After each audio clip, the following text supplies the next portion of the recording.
Hey you guys, this is Luke. And it's been a while, but good to see you. I decided I'm going to start doing some vlogs, get some things going. I have more time now, I'm not at camp anymore, so I can get more videos out to you guys. So let's hop into this and just start talking about Guild Wars and games in general. I'm starting to take back a little bit of what I went over for the trait system. I got a little more acquainted with utility skills, and I am a lot more happy with what has come out to be. It isn't exactly where I wanted it to be, but I'm definitely happy with all the changes that have happened with Guild Wars 2, and I am super excited for the game. I think mainly what I was so worried about was the traits and skills for the Thief, utility-wise, are pretty lame in my opinion. Most of them are mobility-wise, and the fact of the matter is they still put on that high cooldown tag of 40 seconds for a skill that's just mobility. I think that wasn't the right idea for them, and hopefully I see a little bit of change like that before the game shows up, or I guess we'll see it when the game shows up, and hopefully we'll see some cooldown reductions on those skills. I had a chance to play all of the characters to level 20, and that really gave me some good insight to what I believe is good, what is sweet in the game, and the fact of the matter is the utility skills and stuff are pretty well balanced and they fit well into the game. I have changed my idea of who I want to play. The Guardian, by far in my opinion, is the greatest character in the game, the most fun for me, and the fact that he has so many purposes with all his skills is awesome. A large portion of all of their skills actually will allow them to do a side effect. So say it does damage to an enemy, it'll also give you regen or protection or block 3 things, and if it doesn't block it hurts them.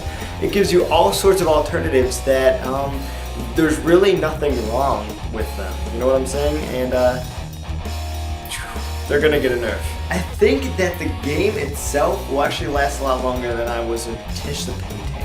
The reason being is they do scale down everything when you go into a new area. So say you're like, oh sup, I'm level 80, I want to go to a level 50 place. They won't just scale down your stats on you, they'll scale down your armor, they'll scale down everything. It'll be slightly stronger because they'll scale you to the maximum of it, but it will still be very difficult, and those group events can be very hard to still complete. So the longevity of this game is pretty awesome, and if they do end up deciding to bring over where they would release an expansion every year or so, then there'll definitely be things to do the entire time. I would like to see something more weapons added, more skills, and kind of like a sub-weapon. For example, if you wanted to use a great sword, there'd be bastard swords, there'd be claymores, and those would all have different skills in each one. I doubt that that would happen, but that's something that I want so bad. Now I do have a couple of things for you guys that I'm going to be releasing within the next few weeks until Guild Wars 2 comes out. I have a few build ideas that I want to put out, mostly for the Guardian, but I've also got some for the Engineer and the Necromancer, still putting some more into my head.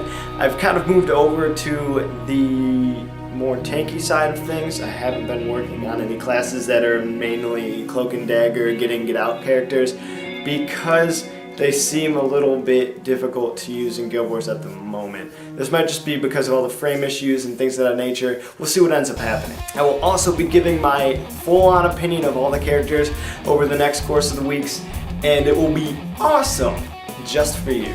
But anyways, I've gotta go. I want to keep these videos nice and short, easy to watch. Thanks for watching, guys. Peace out.